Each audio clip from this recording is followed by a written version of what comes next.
तो एक्सरसाइज 4.5 में कहाँ तक हम लोग इंट्रो में बढ़ गए थे?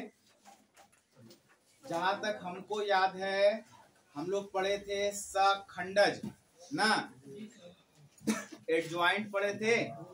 उसके बाद उस एडजॉइंट में एक हम लोग प्रॉपर्टी सिद्ध किए थे, एक प्रमेय सिद्ध किए थे कि a into adjoint of A equal to adjoint of A into A equal to determinant of A into I.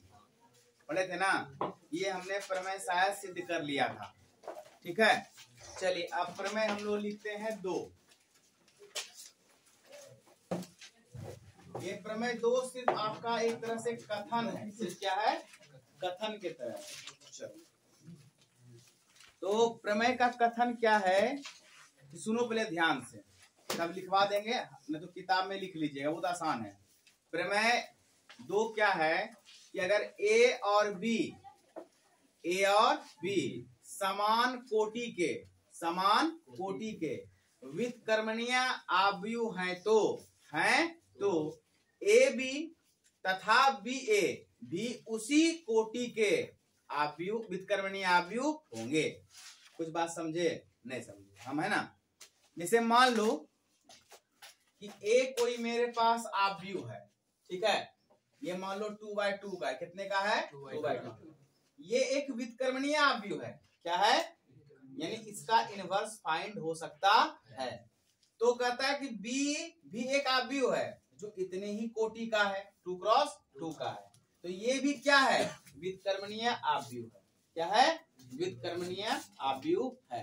तो सवाल ने कहा कि जब ए और बी समान कोटि के, जितना ई कोटि का उतना ही ये कोटि का है, अगर ये 3x3 का होता तो ये भी 3x3 का ही होता। तो कहता है जब दोनों समान कोटि के व्युत्क्रमणीय अवयव हैं तो ए को बी से गुना करो, ए को बी से गुना करो, और ये भी उतना ही कोटि का क्या होगा? व्युत्क्रमणीय अवयव होगा। या आप बी को ए से गुना करो, वो भी क्या होगा? उतने ही कोटि का व्युत्क्रमणीय अवयव होगा।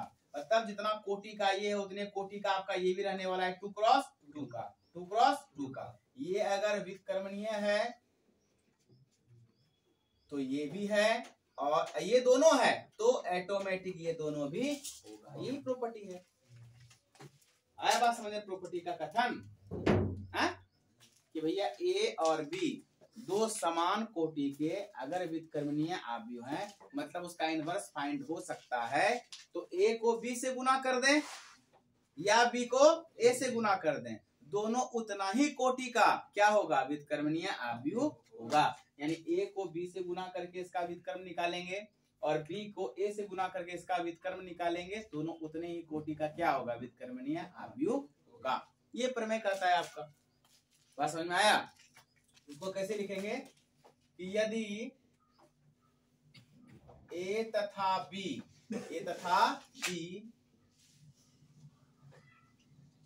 समान कोटि के व्युत्क्रमणीय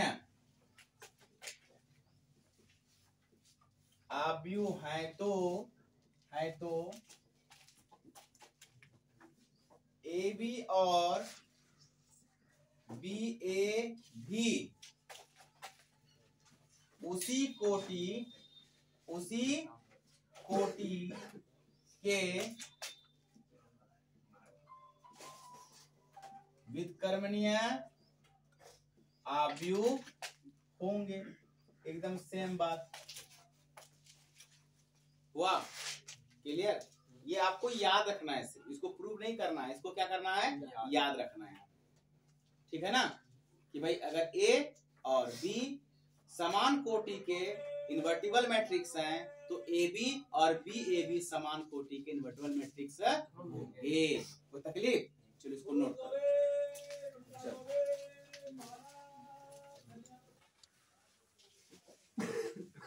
देखो ध्यान से, इस पर एक थोड़े से छोटे से कंक्लूजन पे आपको मैं पहुंचाने का एक प्रयास करता हूं, आपको समझना होगा थोड़ा सा। जैसे मान लीजिए कि इसके पहले डिटर्मिनेंट के पहले तो 4.5 तक आ गए हम लोग, 4.5 5 को पढ़ने से पहले हम लोगों ने व्युत्क्रम के बारे में समझा है ना। वो एक्सरसाइज कहाँ समझा, 3.4 में, 3.4 में कि आव्यूह रूपांतरण विधि द्वारा दिए गए आव्यूह का प्रतिलोम ज्ञात करें यदि इसका अस्तित्व हो तो। पढ़े ना बेटा। तो वहां पर क्या होता था कि कोई एक आव्यूह होता था, एक मान लीजिए कोई ए, उसका आप नाम दे देते थे और उस आव्यूह का कहता था प्रतिलोम ज्ञात करें, मीन्स इसका इनवर्स ज्ञात करें। याद है, भूल गए? याद है ना। तो हम लोग संक्रिया लगाते थे, चाहे पंक्ति वाला चाहे स्तंभ वाला, और लिखते थे कि चूंकि A इक्वल टू AI। याद आ रहा है कुछ कुछ? मतलब सब भूल बैठे हो ना। अच्छा, तो याद क्यों आया? याद रहना ही चाहिए। A इक्वल टू AI, और एक के जगह पर आप उस मैट्रिक्स को लिख देते थे। मान लीजिए मेरे पास अभी फलना है 1 2 4 5, मान लीजिए हम ले लेते हैं रेंडम कोई एक मैट्रिक्स लेते हैं, और यहाँ पर आई ए लिखते थे ना, आई, और आई को 0 1 0 0 1 लिखते थे। एकदम डिटेल ले जा रहा हूँ, एकदम डिटेल, ध्यान से सुनना। और इनटू ए। अब हम पूरा प्रयास क्या करते थे बेटा कि इस आव्यूह को आइडेंटिटी बना दें, यानी इकाई आव्यूह। हाँ कि ना? हाँ। और जब इसको आइडेंटिटी बनाने का प्रयास करते थे, इकाई आव्यूह बनाने का प्रयास करते थे, तो ऑटोमेटिक ये बदलता जाता था, और ये बदल करके आपको कोई एक नया आव्यूह मिलता था। हाँ कि ना? बोलो हाँ कि ना? हाँ। मान लो कोई नया आपको मिल गया, ये मान लीजिए बी मिल गया, कोई नया मिला तो बी ही मिला, और इनटू में क्या चलता था? ये ए। हाँ कि ना? डिटेल में समझ रहे हो सबको? तो आखिर इसी बी को हम इस ए का क्या कहते थे? इनवर्स कहते थे। मतलब ए का अगर इनवर्स कहना होता था तो इसके पड़ोसी को कह देते थे ना, बगल वाले को। हाँ बोलो, तो ए इनवर्स बराबर क्या जाता था? वही नया वाला आव्यूह जो बी के रूप में आएगा कि नहीं आएगा। तो इसका मतलब, और सुनो, ध्यान से सुनो, कितना कंक्लूजन कितना प्यारा है कि अगर ए इंटू बी एक नया आव्यूह मिलता था, इसका मतलब ये भी साफ है कि इन दोनों को गुना करके क्या आना था? आई ही आना था।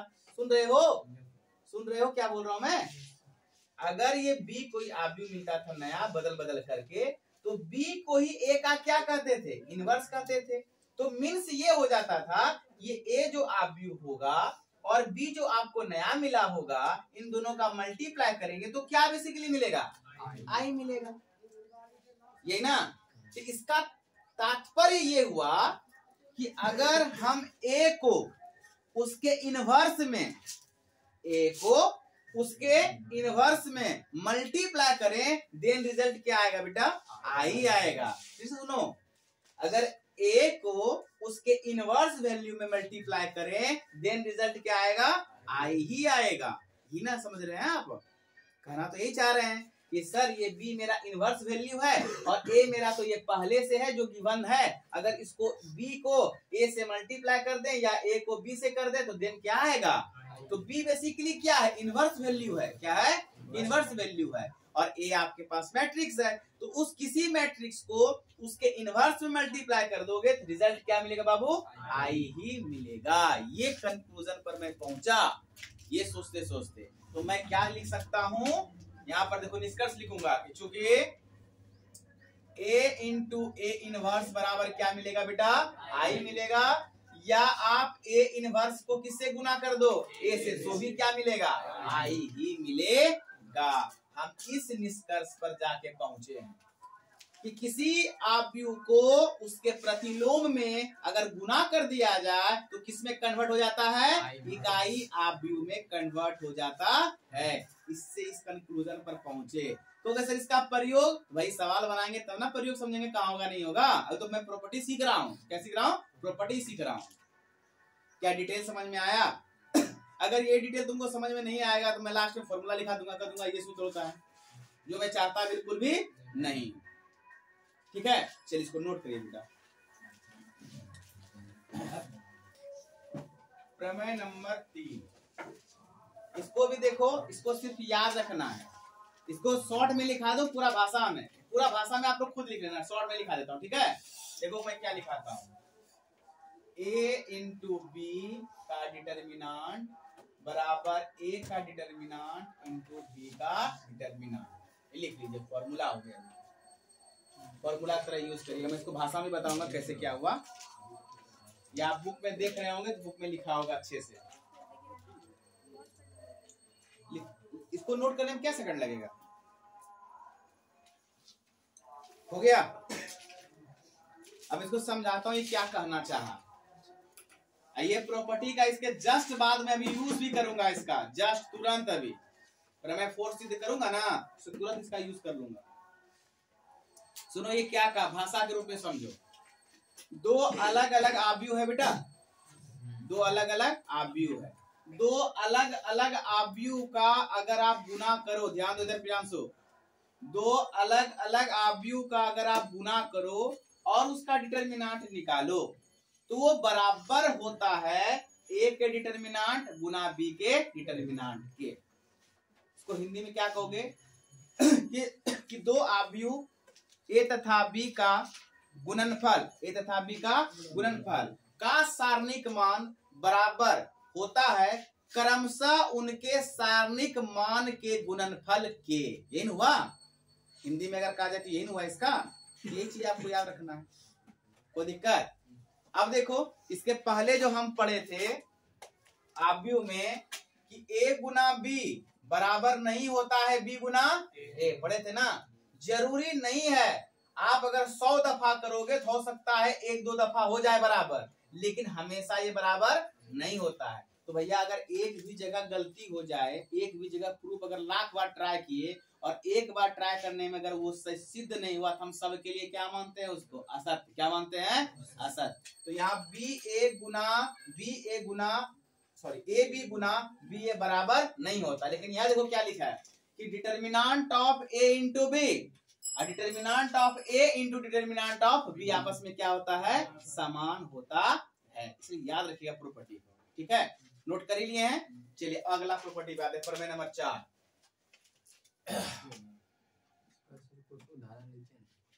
क्या कर लें, बोले क्या बोले बेटा, कोई भी ले लो ना, आप भी स्वयं से बता दें क्या। चलो चलो चलो को बता देते हैं, एग्जांपल ले लेना। चलो ए बोलो, कोई आप भी लेते हैं, बोलो 1 2 3 4 ले लिए, और बी ले लो -1 4 2 5। कोई दिक्कत नहीं ना। पहले आप करो क्या, ए और बी को आपस में गुना कर लो, तो ए बी को गुना करो तो क्या डायरेक्ट करें, 1 गुना -1 बोलो भाई, प्लस 2 दूनी 4, फिर आगे बढ़ो, 4 एकम 4, फिर कितना 5 दूनी 10, ठीक निकाल रहा है ना। 3 -3 प्लस कितना 8, फिर आगे चलो 12 प्लस 20, कितना हुआ ये 3, ये 14, ये 5, ये 32, ये इसका आव्यूह निकला। अब ए बी का तुम क्या निकालोगे बेटा, डिटर्मिनांट निकाल लो। कितना हुआ 32 तिहाई, 3 दूनी 6, 3 तिहाई 96, अब माइनस 14 गुना 5, 14 पंचे 70, 96 में माइनस करो 26 है जी, हाँ 26 निकल गया। किसका डिटर्मिनांट, ए बी का डिटर्मिनांट, ए गुना बी का डिटर्मिनांट। अब आरएचएस का डिमांड बेटा क्या है कि अलग अलग उसका डिटर्मिनांट निकालो, मतलब ए का डिटर्मिनांट निकालो। कितना है, ए 4 एकम 4, अब -3 दूनी 6, कितना हो गया -2। अब निकालो बी का डिटर्मिनांट, कितना हुआ 5 एकम -5, अब प्लस कितना माइनस है ना, कितना हुआ 8, कितना हुआ माइनस कितना 13। अब निकालो ए डिटर्मिनांट इंटू बी डिटर्मिनांट, तो माइनस माइनस प्लस 13 दूनी 26, हुआ प्रूफ। कोई तकलीफ नहीं, इसको छापना नहीं, तो मैंने बता दिया रेंडम। डिटर्मिनांट में आप वीडियो नहीं देखे हैं शुरू से, सारणी का शुरू से वीडियो मैंने डाला है। ये 2x2 में क्या होता है, कोना कोनी गुना होता है, ये भी कोना कोनी गुना होता है, लेकिन ये गुना में घटता है। और ये तुम ये नहीं समझोगे कि ए और बी का जो गुना किए ना, अच्छा तो रो को कॉलम में, रो को कॉलम में। एक दिन संडे किसी दिन मिलिए मेरे से, क्लियर कर देंगे। चलो इसको नोट तो करना नहीं है, चलिए बेटा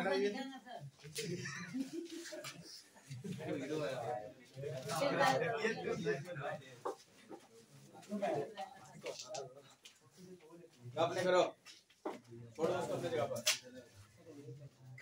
देखो इसको प्रमेय के रूप में बेटा हम ले लेते हैं, हालांकि प्रमेय के रूप में आपके बुक में नहीं दिया है, लेकिन हम प्रमेय के रूप में ही ले लेते हैं कि अब सूत्र हो गया, प्रमेय मान लीजिए, प्रॉपर्टी मान लीजिए, कुछ भी कर लो आप, अथवाइज सेम से। तो अगला क्या है कि यदि कोई वर्ग आव्यूह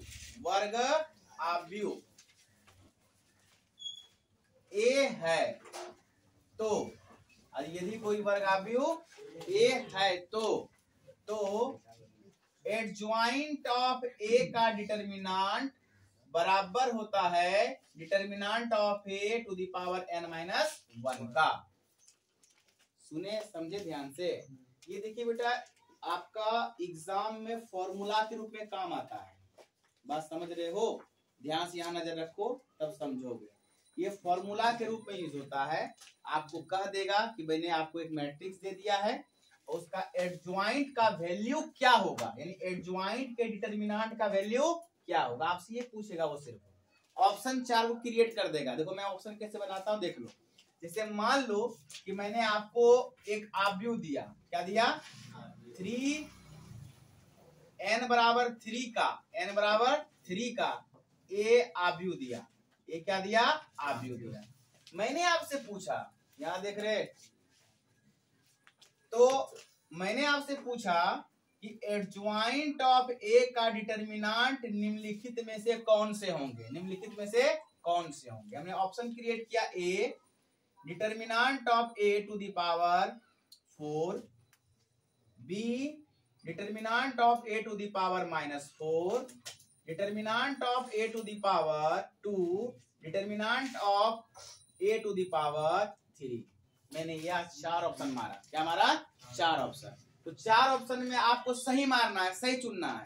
तो आप कहोगे कि सर देखिए ना, अगर मैं इस प्रॉपर्टी को याद रखा हूं तो एडज्वाइंट ऑफ ए का जो डिटरमिनेंट होता है वो डिटरमिनेंट ऑफ ए पर पावर इसका घट जाता है, यानी जितने कोटि का आव्यूह रहता है, जितने कोटि का, n क्या रिप्रेजेंट करता है, कोटि को ना, तो n जितना कोटि का आव्यूह रहता है उसमें a का क्या होता है सर, घट जाता है। तो उसका जो वैल्यू हो गया n, मतलब अगर 3 का आप बोल रहे हैं ना तो 3 में घटा कितना हो गया, 2 हो गया। तो इसका आंसर कौन होगा, सी होगा।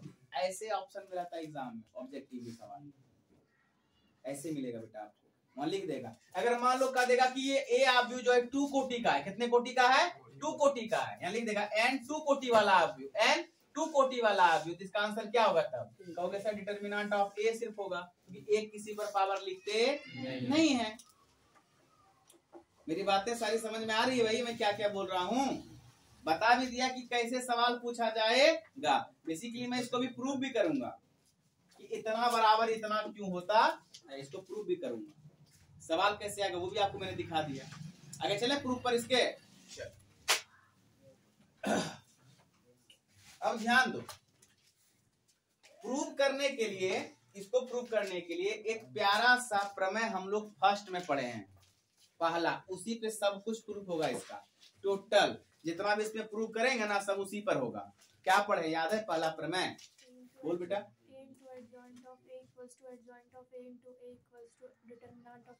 इंटू आई, ये था ना। चलिए लिखेंगे, क्योंकि A into adjoint of A equal to adjoint of A into A बराबर determinant of A into I. तो ये क्या, ये मान इसके बराबर है, ये मान भी इसके बराबर है। किसी मान को तुम बेटा उठा लो, इसमें किसी मान को जो दिल करता है, तो हम इसी को इसके बराबर उठा लेते हैं, ठीक है, लिख लेते हैं। इसलिए A into adjoint of A equal to determinant of A into I. ठीक ठाक है, कोई दिक्कत? चलिए अब ए रहने देते हैं, एडज्वाइंट ऑफ ए रहने देते हैं, अब डिटरमिनेंट ऑफ ए रहने देते हैं। अब इकाई कितना का होगा बोलो, जितना का तुम ए लोगे जितने कोटि का तुम आव्यूह लोगे उतने का ही तो आइडेंटिटी भी होता है। कितने का मन लेने का बोलो। सवाल अभी किसका लिए थे एग्जाम्पल 3 क्रॉस 3 का। यहाँ क्या हो जाएगा 1 0 0 0 1 0 0 0 1। हाँ कि ना, समझते जाना बेटा। A into adjoint of A बराबर डिटर्मिनांट। अब समझो थोड़ा सा, यहाँ डिटर्मिनांट ऑफ A यानी किसी भी आव्यूह का जो सारणिक मान आता है बच्चे, वो कांस्टेंट वैल्यू आता है ना, यानी अचर राशि आता है। तो किसी राशि को अगर आव्यूह में गुना करते हैं तो क्या होता है बताओ, उसके सारे एलिमेंट में गुना होता है। यानी हो जाएगा determinant of A 0 0 0 determinant of A 0 0 0 determinant of A। इसको मैट्रिक्स के द्वारा घेर दीजिए। कोई तकलीफ, समझ आया यहाँ तक अच्छे से। अब देखो हमें बेसिकली क्या चाहिए, डिटर्मिनांट चाहिए ना, हमको तो आव्यूह नहीं चाहिए। तो हम क्या करेंगे, दोनों पक्षों में सारणिक ले लेंगे। क्या ले लेंगे, लिख देंगे दोनों पक्षों में सारणिक लेने पर। क्या लेने पर, सारणिक लेने पर। अब क्या हो जाएगा, तब देखो ध्यान से आओगे तो इधर भी हो जाएगा A into adjoint of A का डिटर्मिनांट बराबर determinant of A 0 0 0 determinant of A 0 0 0 determinant of A का होल डिटर्मिनांट ना जी। पहले ये आव्यूह में था, अब किसमें कन्वर्ट हो गया, डिटर्मिनांट में, क्योंकि सारणी के लिए है। क्या लिए हैं, सारणी के लिए है। अब थोड़ा सा ध्यान दो बेटा, एक क्या होता है, एक आव्यूह, और एडजॉइंट ऑफ A जो आप निकालते हैं वो भी क्या होता है, एक आव्यूह। तो दो आव्यूह के गुणनफल का डिटर्मिनांट बराबर किसके होता है, अलग अलग गुणनफल डिटर्मिनांट के बराबर। देखो प्रॉपर्टी नंबर 3, प्रमेय 3, एडजॉइंट ऑफ A भी एक आव्यूह, ये भी एक आव्यूह, दोनों आव्यूह है। तो दो आव्यूह के गुणनफल का सारणिक मान बराबर होता है अलग अलग आव्यूह के सारणिक मान के गुणनफल के बराबर। ऊपरे लिखा हुआ है देख लो ना, प्रमेय नंबर 3 में। तो हम इसको बेसिकली क्या लिख सकते हैं, determinant of A into adjoint of A का डिटर्मिनांट। हाँ कि ना, ठीक है। अब देखो थोड़ा सारणिक के गुणधर्म पे चलिए। तो सारणिक का गुणधर्म हमको कहता है भैया आप अगर कॉमन निकाल सकते हैं निकाल लीजिए। हम देख रहे हैं डिटर्मिनांट ऑफ A R1 में भी है, डिटर्मिनांट ऑफ A R2 में भी है, तो डिटर्मिनांट ऑफ A कहाँ है, R3 में। तो तीनों से कॉमन निकाल सकते हैं। तो क्या हो जाएगा, डिटर्मिनांट ऑफ A पर पावर 3, 3 को ना। तो यहाँ क्या बचेगा बोलो, 1 0 0 0 1 0 0 0 1। अरे बोल भाई। हाँ। तो अब देखो यहाँ पर एगो, यहाँ पर 3 गो, गुना का उल्टा भाग। अच्छा चलो अभी रहने दो इसको। A का determinant into adjoint of A का डिटर्मिनांट बराबर A डिटर्मिनांट का क्यूब। अब आपको पता है अच्छे से किसी भी इकाई आव्यूह का सारणिक मान कितना होता है, 1। प्रूफ भी करवा के दिखाए थे आपको, ये तो आप खुद ही प्रूफ करके देख लो अभी भी। अगर इसके एलोंग एक्सपेंड करोगे क्या बचेगा, 1 1 0 0 बचेगा ना। 1 गुना 1 1 माइनस 0 गुना 0 0, तो 1 में गया 0, 1 1 इंटू 1 बने ना यार। किसी भी इकाई आव्यूह का सारणिक मान हमेशा क्या होता है, 1 होता है। और 1 गुना समथिंग। अब बेटा आपको चाहिए क्या मेरे बच्चे, यही ना, एडजॉइंट ऑफ A का क्या चाहिए आपको, डिटर्मिनांट। तो अब A to the power determinant of A पर power 3 upon determinant of A। देखो गुना का उल्टा, A को कट गया, क्या को बचा, तो एडजॉइंट ऑफ A का determinant equal to determinant of A to the power 2। ये रिजल्ट आया। अगर आप 3 क्रॉस 3 का लेते हैं तो यहाँ कितना आ गया, 2। 2 क्रॉस 2 का लीजिएगा तो क्या आ जाएगा, 1। 4 क्रॉस 4 का लीजिएगा तो 1 घट जाएगा ना। ये प्रूफ करना था आपको। इसको दूसरे शब्दों में लिख दो कि एडजॉइंट ऑफ A का डिटर्मिनांट बराबर होता है determinant of A to the power n-1। ले भाई हम प्रूव भी कर दिए इसको, कोई दिक्कत। अगर आपको ये प्रूफ याद नहीं रहता कोई दिक्कत नहीं है, कोई पंगा नहीं, प्रूफ करने नहीं आता, बशर्ते आपको सूत्र याद जरूर होना चाहिए। मैं आपके नॉलेज के लिए आपको बता दे रहा हूँ सिर्फ, ठीक है। चलो नोट करो बेटा।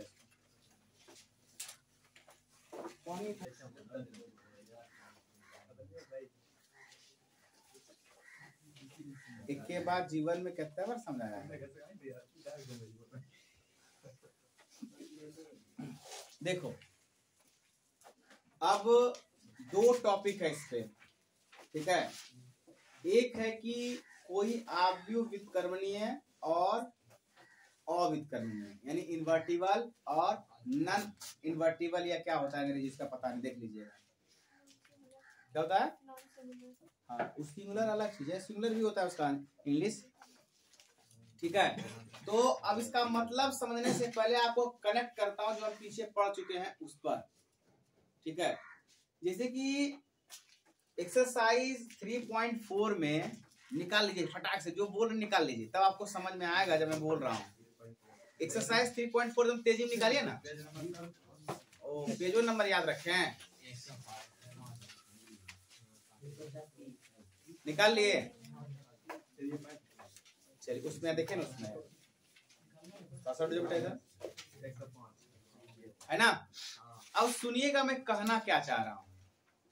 इस पर लिखा होगा, इसका जो टॉपिक लाइन है उसमें लिखा होगा आव्यूह रूपांतरण, आव्यूह रूपांतरण द्वारा दिए गए आव्यूह का प्रतिलोम ज्ञात करें यदि इसके अस्तित्व है तो, यदि इसके अस्तित्व है तो। नहीं लिखा है 3.4 में, लिखा है ना बात। अरे हम शब्दों को कनेक्ट कहीं और से कर रहे हैं, लेकिन लिखा है सारा बात ना। जो लिखा है तुम ही पढ़ो, क्या लिखा है आशुतोष। पढ़ो पढ़ो बेटा पढ़ो, पढ़ने में क्या गया, बैठे बैठे पढ़ो। हाँ, आव्यूह का प्रतिलोम ज्ञात करें, पढ़िए आगे। यदि उसका अस्तित्व हो तो किस विधि द्वारा, रूपांतरण द्वारा। बस वही हम पीछे से बोल दिए, कोई दिक्कत है। अब ये क्या था, अब ये क्या था भाई, खेल लो भी पैदा ही हुए हो, आज घर में जाके शाम में छुट्टी तुम्हारा मनवाएंगे, उसको ऊपर करेगा।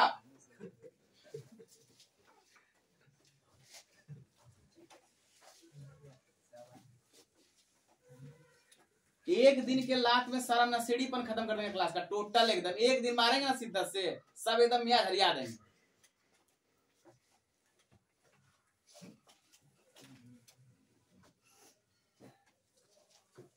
तुम लोग को पढ़ाना ही नहीं चाहिए इतना डिटेल, एकदम गहराई जाना है, ऊपर ऊपर पढ़ो, तुम लोग उसी लायक हो, सब उसी लायक हो, A to Z। कि सबको बस बेवकूफ बनाए, पैसा ले, घर भेज दें, 4 को सवाल बताए, घर जाओ, उसी लायक हो तुम लोग। एक तो अपने मन से कुछ चुप नहीं रहेगा कि भाई क्लास है, पढ़े, कम से कम पैसा दिए हैं, मन से पढ़ने, नहीं, कोई न कोई टॉपिक देते रहेगा गब्बर से। गब जिसका करने का मन करे बाहर रहा करो क्लास के, बता दिए मेरे क्लास मत आया करो, बहुते क्लास है यहाँ पूरे मार्केट में, कहीं जा पढ़ लिया करो। हमारे पास 5 गो है, 10 गो है, उतने पढ़ा के खुश हैं।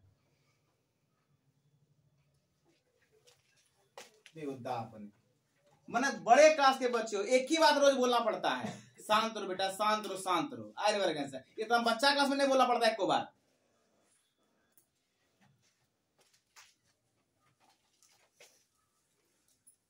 बंद करो।